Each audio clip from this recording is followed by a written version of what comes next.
Todo o processo que Deus fez na minha vida começou com o joelho de um casal. Meu pai e minha mãe. Fui nascido e criado dentro do Evangelho. Servi a Deus na época da igreja do pastor Teotônio, na igrejinha pequena de baixo. Depois se construiu a sede onde nós estamos até hoje, do qual meu pai e minha mãe servem a Deus no mesmo lugar há 50 anos, sem mudar de congregação. Olha para cá. Cresci escutando os homens louvando, a orquestra. Só que sabe como é filho de crente? Vai passando os períodos, e eu digo que a minha geração foi a melhor geração que já existiu. Porque a minha geração, eu brinquei de bola, eu brinquei de ioiô, eu brinquei de peão, eu brinquei de búlica, eu brinquei de gude, pique lateiro, pique esconde, pique tá, pique alto, polícia e ladrão. Foi a melhor geração. A gente brincava. Carniça, quem lembra? A nossa geração foi a melhor que já existiu. Ali a gente viveu de verdade. Hoje tudo isso foi substituído pela tecnologia. As pessoas já não brincam, já não se comunicam mais, mas eu vivi aquele momento, nós vivemos esse momento.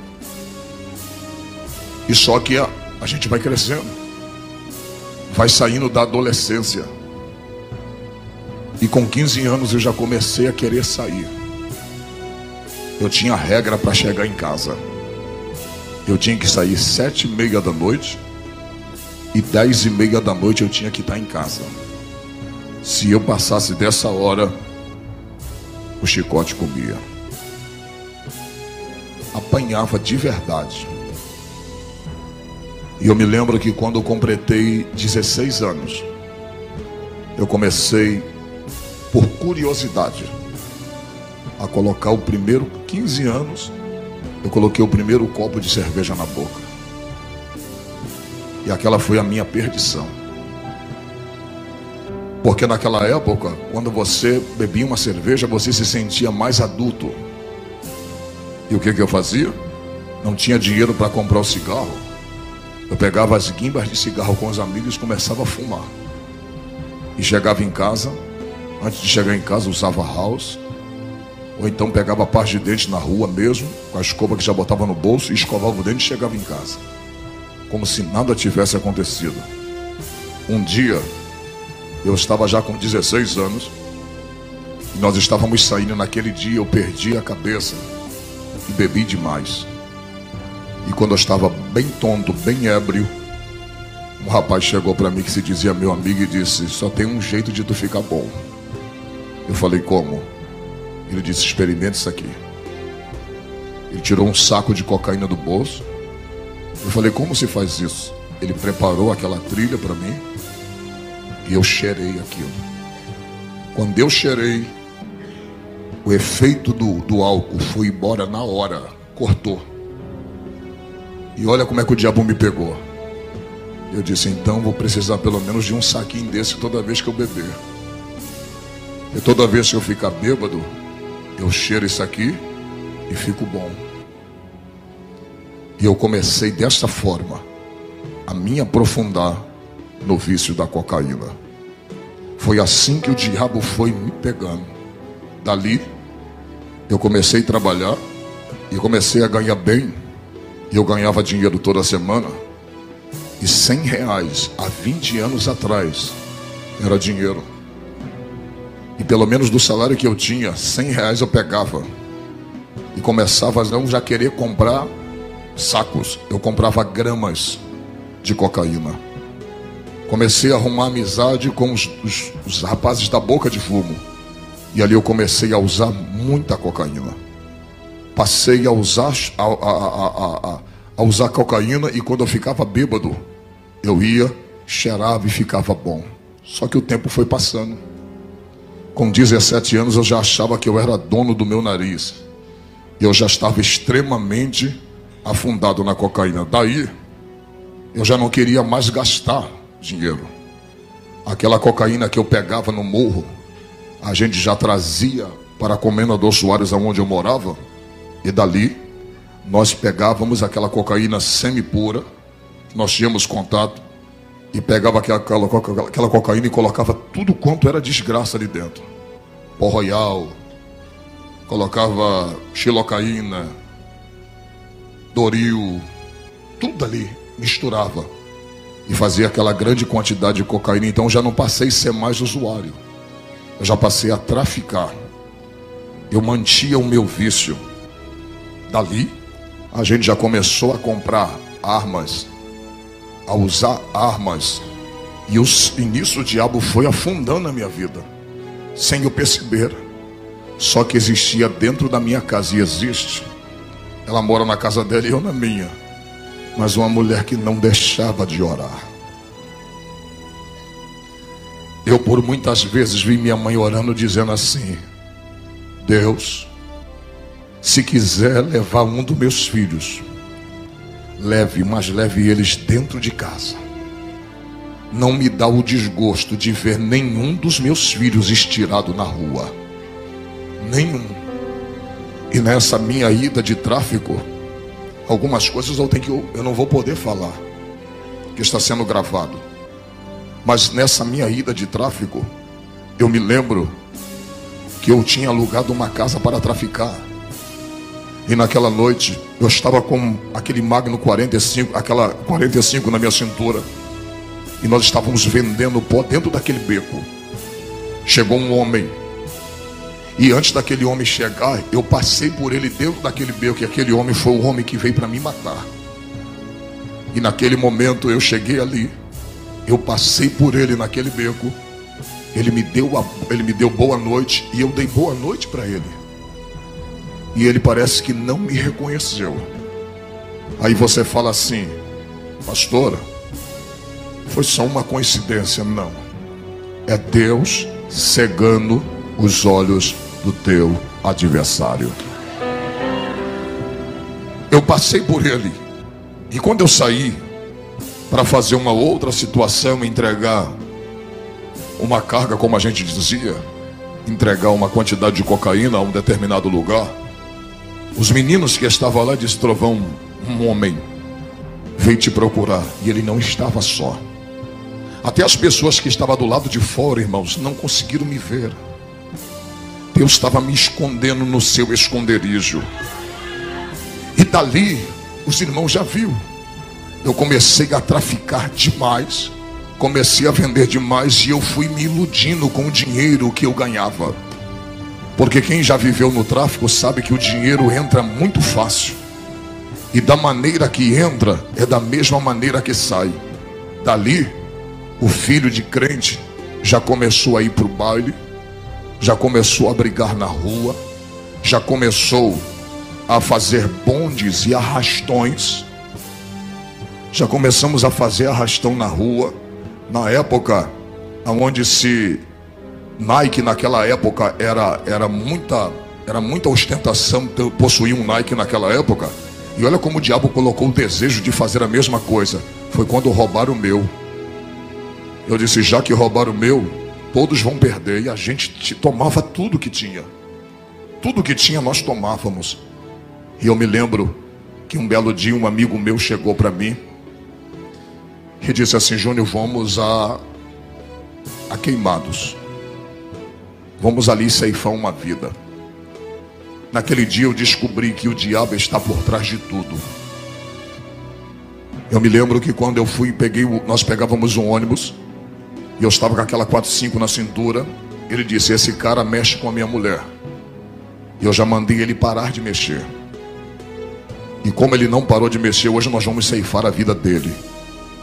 E a gente usou muita cocaína. Interessante, né? De cara limpa ninguém consegue fazer nada. E eu me lembro que quando nós chegamos ali, entramos dentro daquele centro de macumba. Hoje eu entendo o que o diabo faz e como o diabo está por trás de ceifar uma vida. Quando nós chegamos naquele centro de macumba em Queimados, a dona do centro de macumba, ninguém sabia que nós íamos ali, ninguém. A dona do centro de macumba chegou e disse assim: vocês vieram matar o Marcos? Aí eu olhei para o Carlos. Ela falou assim: não mata ele aqui dentro não, mata ele aqui fora, para não sujar o centro. Mas ninguém sabia. Ninguém sabia. E naquela tarde, aquele homem estava limpando. Ele estava limpando os atabacos. Ele estava limpando aquele... eu não esqueci o nome daquilo, aquele que se bate. Eu nunca fui na macumba em si. E ele estava limpando com pano. E o Carlos chegou para ele e disse: hoje a gente vai acertar as contas. Vem para cá.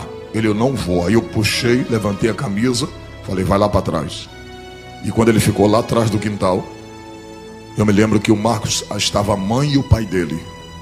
E naquela tarde, o Marcos explicando para o pai e para a mãe dele, dizendo: você vai morrer por isso, porque você é sem vergonha. Você está mexendo com a minha mulher. Rapaz, o cara é endemoniado. Ele estava endemoniado. Ele disse assim: por que você não veio sozinho? Que aí nós resolvemos tete a tete. Por que você trouxe ele? O cara está diante da morte, mas ele está possuído por Satanás. Irmãos, naquela hora, por incrível que pareça, quando nós puxamos aquela arma para atirar naquele menino, um senhor que era o pai dele, de 76 anos no máximo, aquele senhor me agarrou de uma forma que eu não soube entender de onde veio tanta força na vida daquele pai. Ele disse: você não vai ceifar o meu filho, você não vai matar a vida do meu filho. E ele segurou a mim e a mãe dele segurou o Carlos. E aquele moço correu por dentro daquele centro espírita. Isso foi apenas 4 a 5 segundos. Quando nós procuramos aquele moço dentro do centro espírita, a gente não achou mais ele. Sabe o que Deus estava tentando falar para mim? Eu não quero que tu derrame sangue de ninguém. Eu não quero que tu ceife a vida de ninguém. Eu não quero que tu derrame sangue de ninguém. Existem coisas que Deus não permitiu fazer contigo, e existem coisas que Deus também não vai permitir você fazer com os outros. Irmãos, naquele dia Deus foi começando a despertar, e eu comecei a ganhar fama. Eu já estava indo para Nova Holanda, já estava no meio dos grandes do tráfico de droga, vivendo entre eles, tendo moral com aqueles homens. Vivia no Morro do Andaraí, ali na Saviana, aonde eu ia e buscava as drogas e trazia para a Baixada Fluminense. Eu me lembro que um dia eu estava com tanta droga dentro do bolso, que quando eu estava descendo o Morro do Andaraí, a polícia me pegou. E quando a polícia me pegou, eu falei assim: moço, eu sou viciado. E eu conversei com ele, porque eu entendia que para ser malandro eu não precisava falar gíria. Eu nunca falei uma gíria, eu nunca disse qual é, eu nunca disse compadre, eu nunca disse qual é, irmão. Eu nunca usei isso, porque eu entendia que para ser malandro não precisava falar gíria. Aquele polícia me pegou e ele disse: rapaz, o que é que você está fazendo nessa vida? Essa vida não é para você. Sai dessa vida. Talvez o lá de cima está te dando uma oportunidade. Larga essa vida. Eu vou prender a tua droga. E sabe o que ele disse para mim? Se eu te levar para a cadeia, tu assina o 12 e tu vai puxar um bom tempo de cadeia, mas alguma coisa está me dizendo para mim ficar com a tua droga e deixar você embora. Era a oração da minha mãe dizendo: cuida meu filho, guarda do meu filho, livra a vida do meu filho, proteja a vida do meu filho.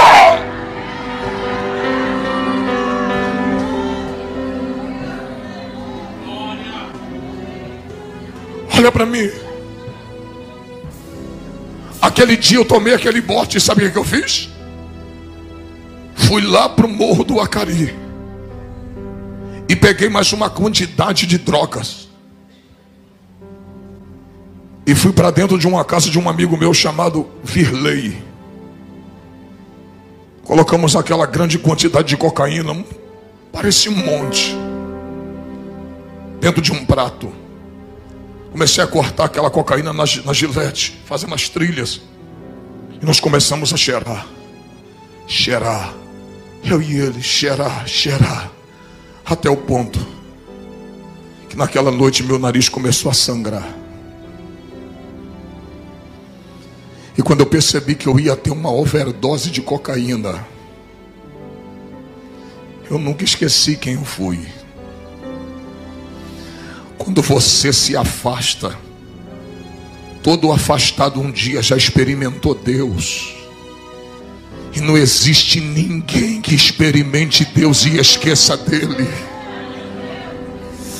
Eu estava naquela mesa com meu nariz sangrando, e quando eu vi que eu ia ter aquela overdose, eu comecei a cantar na frente daquele amigo meu que era ímpio como eu também era.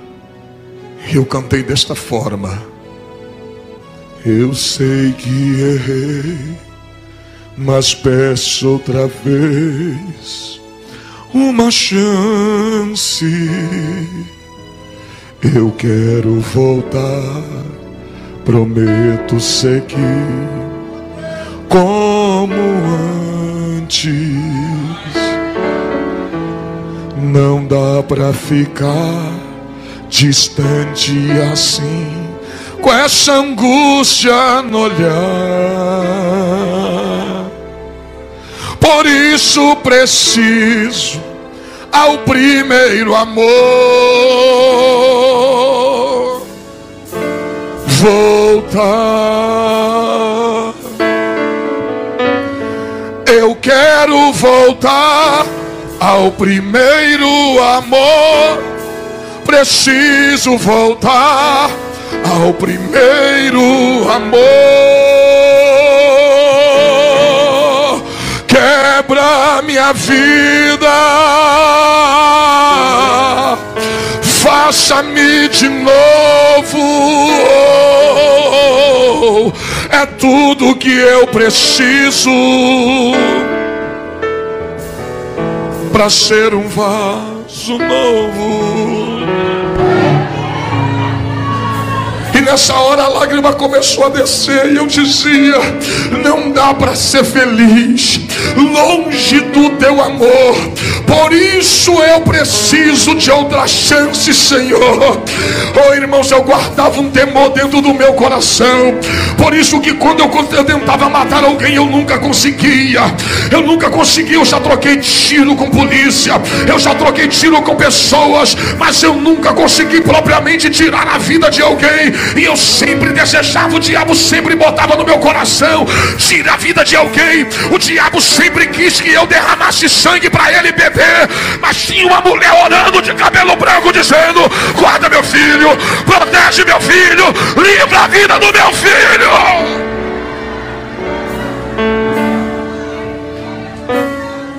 Um dia se reuniu eu e mais 3 e disse: hoje nós vamos tomar tudo, e quem revidar a gente vai matar. Estávamos decididos a fazer uma arrastão, e o primeiro que se levantasse, o primeiro que revidasse, nós íamos matar. Estávamos com touca,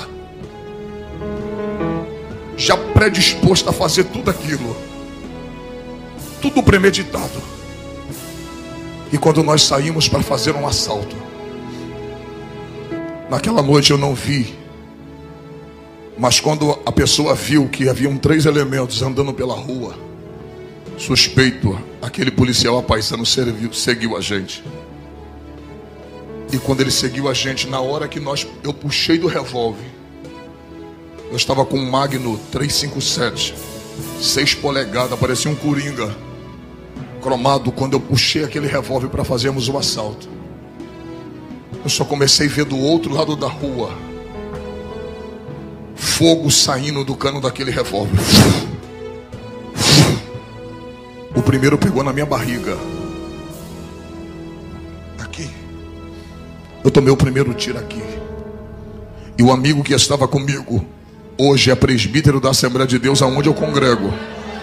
Ele tomou o primeiro tiro na perna e ele caiu. E por incrível que pareça, Deus não queria eu deixar matar ninguém. Eu frente a frente com aquele polícia, ele do outro lado, eu apontei o revólver. Irmãos, quem tem revólver sabe, o Magnum não falha. Aquele revólver não tem como picotar uma bala. Eu apontei para a direção dele para dar no peito dele. Quando eu apontei e apertei o gatilho, o revólver falhou. Deus segurou aquela bala.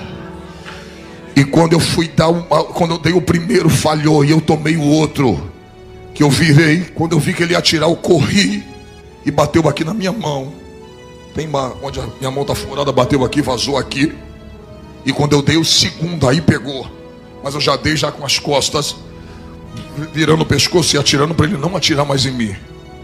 Naquele dia ali, eu tomei 2 tiros. O Henrique tomou um na perna. E o cara chegou na cabeça dele e disse: você vai morrer. E apareceu gente não sei de onde. Saiu, a rua estava semi-deserta. Apareceu pessoas não sei de onde, gritou: não faça isso com esse jovem.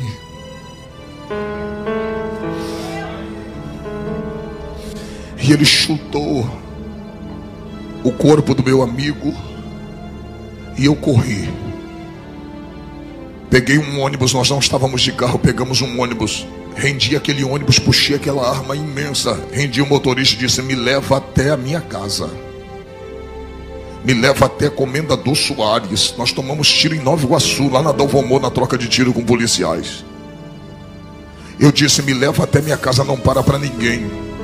Quando ele me parou, deixou num ponto próximo da minha casa, eu desci, joguei a arma na linha do trem. E quando eu joguei a arma na linha do trem, eu vim para casa. Eu estava com a camisa branca, eu estava com a calça branca e uma camisa verde, um blusão verde por cima, que escondia aquela arma. Quando eu cheguei em casa, que eu tirei a minha camisa, gritei minha mãe, falei: mãe. Minha mãe olhou para mim e disse: meu filho, o que foi isso? Porque você está tão cheio de sangue? Eu disse: mãe, teu filho tomou tiro. E minha mãe olhou como se fosse hoje, 20 anos atrás. Ela olhou e disse: meu filho, Deus preparou o coração da tua mãe para esse dia. E ela me lembrou de uma palavra que ela tinha me dito e eu tinha esquecido. Ela falou: você lembra 15 dias antes de você sair daqui? Eu já sabia para onde você ia. Eu estava indo para o morro, toda sexta-feira eu ia para o morro. E ela disse assim: eu estava saindo 7 horas da noite para ir para a favela. Ela me parou na porta de casa e disse assim: meu filho, nesta madrugada sua mãe estava orando por você. E Deus se apresentou a mim e disse: mulher, não peça mais misericórdia pela vida daquele homem, porque a partir de hoje eu, o Senhor, vou tratar com ele pessoalmente. A minha mãe me lembrou disso.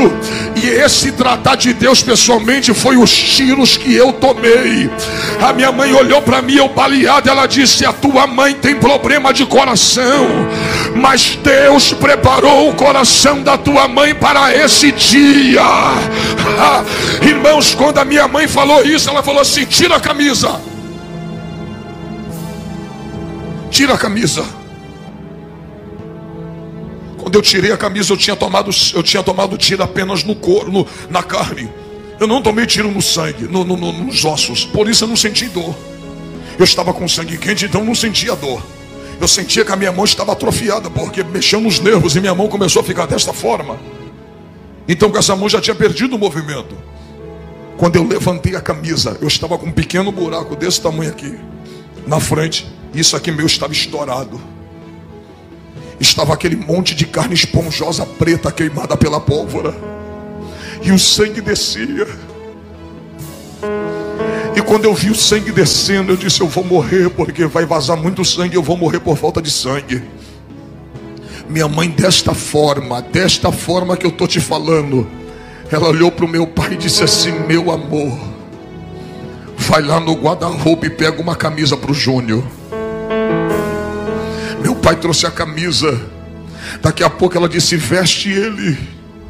Aí ela disse: agora desça a escada de nossa casa e leva nosso filho para o hospital. Irmãos, quando eu estava descendo a escada de nossa casa, eu tinha olhado para minha mãe com um último olhar de despedida, porque eu sabia que eu não veria mais minha mãe, eu ia morrer naquela noite.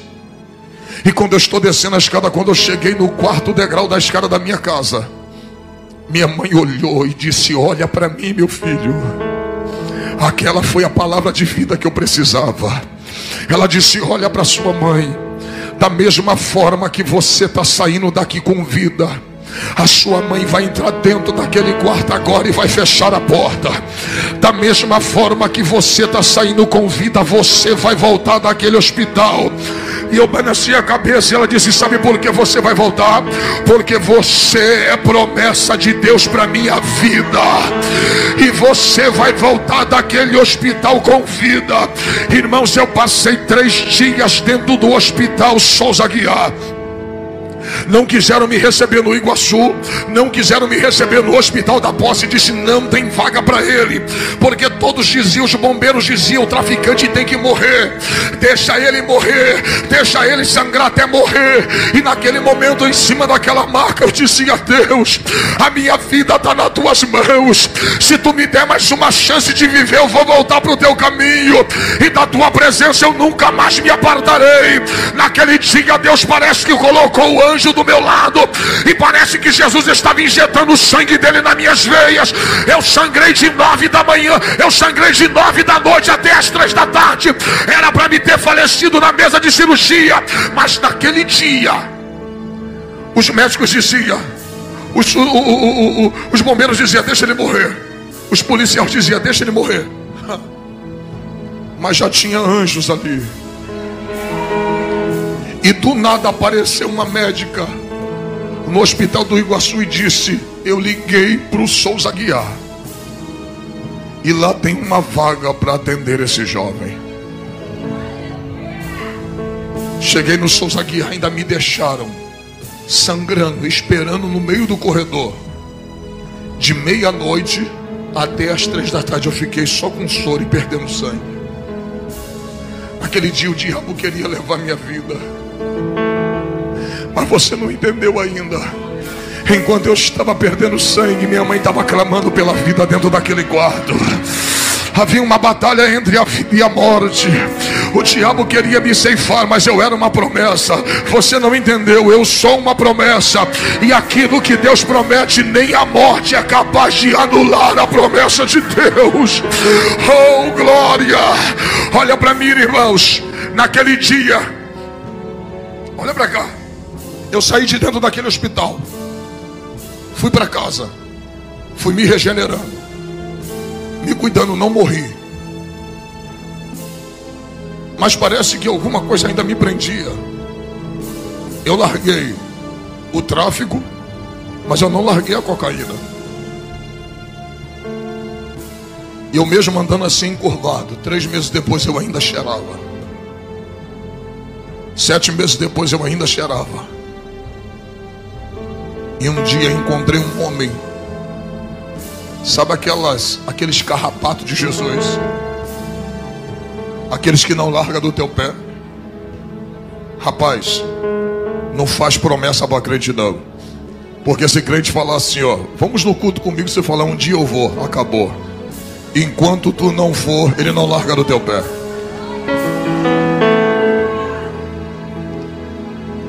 Era uma quinta-feira, olha para mim, quinta-feira. Eu estava com o bolso cheio de cocaína, mas eu não havia cheirado.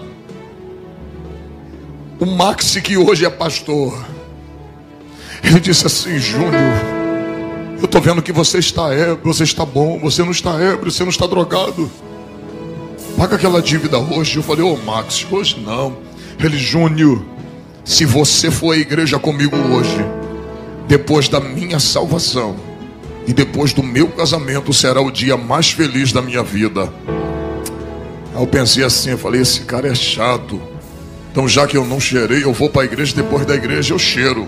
Mas eu vou lá e pago a dívida e morre. Irmãos, fui em casa. Quem é das antigas que lembra das marcas? Eu tinha um tênis reboque, uma calça da HD e uma calça da HD e a camisa da Hang Loose. Eu magrinho, chupado pela cocaína. Eu era muito magro, porque quem cheira é magro demais, é tudo chupado. Vai eu à igreja.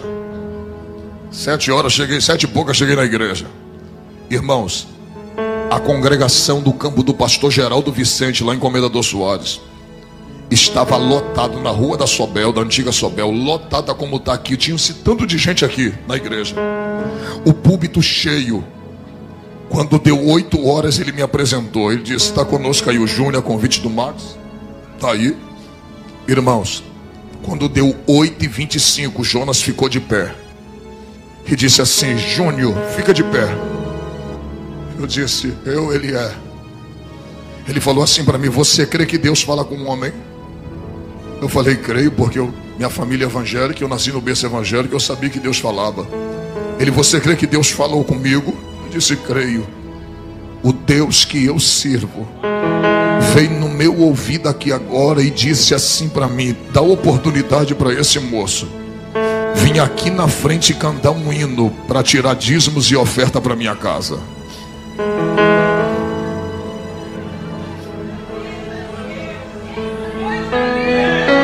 Naquele dia eu descobri, sabe o que? Quando Deus quer salvar alguém, até a liturgia do culto ele quebra. Porque a liturgia do culto diz que você tem que dar oportunidade para quem é crente e quem está em comunhão com a igreja e com Deus. Nunca para uma pessoa que não é crente. E vai eu pela primeira vez na igreja, abri a boca e cantei: quebra minha vida, faça-me de novo, é tudo que eu preciso para ser um vaso novo.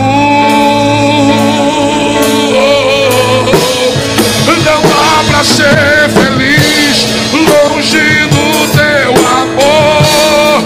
Aqui na casa de Isabel, outra chance, Senhor.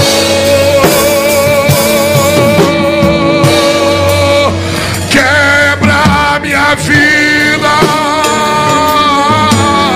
A igreja.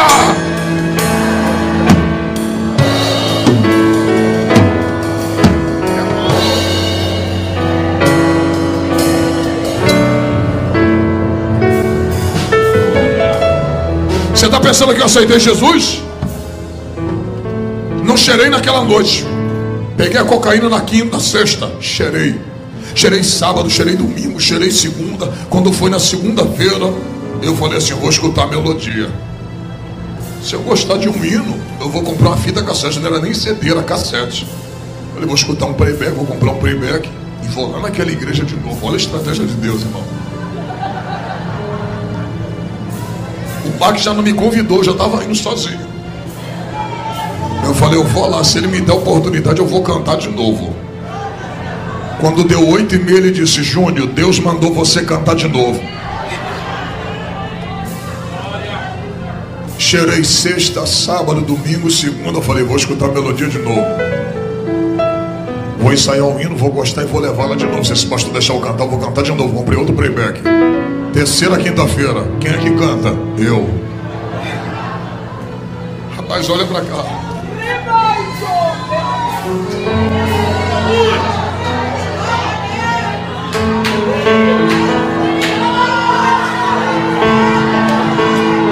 Ele colocou o ministério dele em xeque por causa da minha alma. Porque aquilo ali da reunião de ministério. Não você pode deixar uma pessoa que não é crente assumir um púlpito que é santo.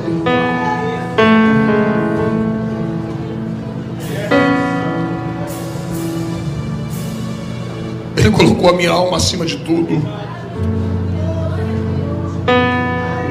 Na quarta, quinta-feira eu falei assim: eu vou lá.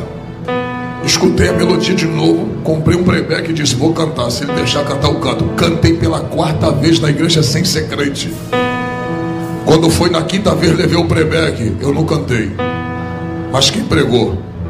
Pastor Jonas Baraquizo. Está na Assembleia de Deus do pastor João Nunes até hoje. Ele era do campo do pastor Geraldo e hoje está no pastor João Nunes. Ele pregou. Ele pregou sobre a crucificação de Cristo. Com 20 minutos de mensagem tinha tanta lágrima no chão que eu não sabia se era um copo que tinha derramado ou eram minhas lágrimas mesmo. E quando eu olhei para o meu lado, sabe quem estava do meu lado? O Max, com a mão em cima do meu ombro, chorando. E eu disse: Max, eu tenho uma notícia para te dar. Ele fala: Júlio. Eu falei: me leva ali na frente, que eu preciso entregar minha vida para Jesus hoje. Eu já não aguento mais viver sem Cristo. Eu preciso sair daqui com Jesus. E naquela noite eu caí de joelho dobrado diante daquele altar. Eu disse: hoje eu quero entregar minha vida para Jesus, para nunca mais abandonar Ele. E naquela noite Jesus me recebeu. Naquela noite Jesus cuidou da minha vida. Sabe aonde minha mãe morava? Minha mãe estava morando nessa época. Ela se mudou para Minas.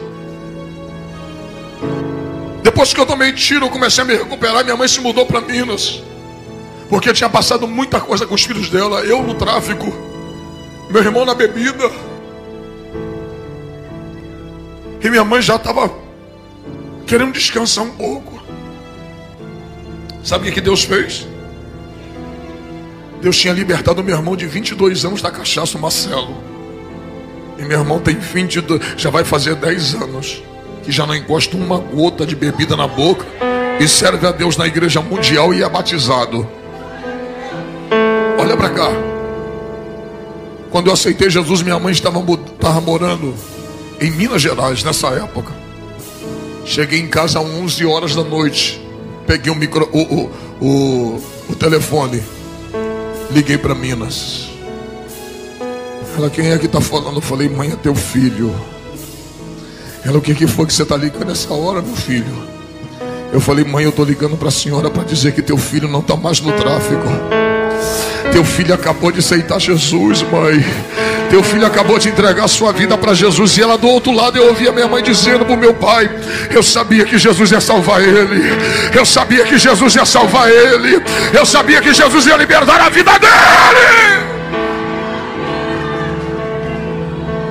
Acredite, 20 anos já se passaram. Nunca precisei ir para uma clínica me desintoxicar. Nunca precisei me tratar num centro de recuperação. Naquela noite, Jesus me libertou. E faz 20 anos que eu não encosto cocaína no meu nariz. E quando foi, eu desfiz das armas. Entreguei as armas. 3 meses depois, chegou os amigos lá em casa e diz assim: cadê as armas? Falei: troquei. Ele está com qual arma agora? Eu falei: agora eu estou com uma chamada calibre 66. Eu disse: Alex, se ela tem 2 canos. Ele: é o que? A escopeta? Eu falei: não, mas tem 2 canos. Ele: por quê? Eu falei: ela tem o Antigo e o Novo Testamento. Ele: mas e daí? Eu falei: aqui em um cano ela cospe sangue para purificar o pecado, o pecador do seu pecado, e no outro ela cospe fogo para encher a igreja que dá glória a Deus e aleluia.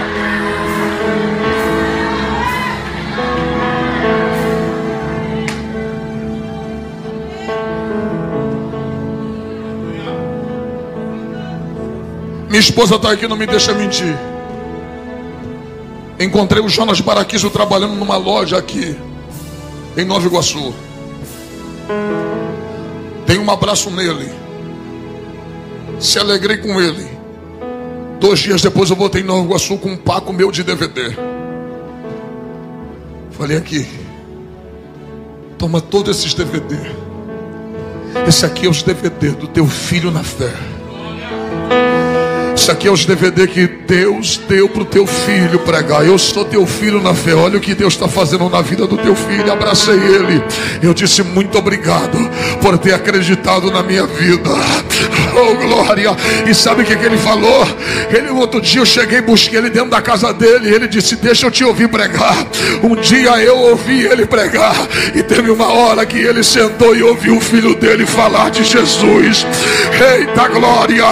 Olha para o teu irmão, pega na mão dela e diga: não deixa de orar. Deus está ouvindo a tua oração, mas uma hora Ele vai responder ela. E a hora que Ele responder, no final, é o nome do Senhor que será glorificado.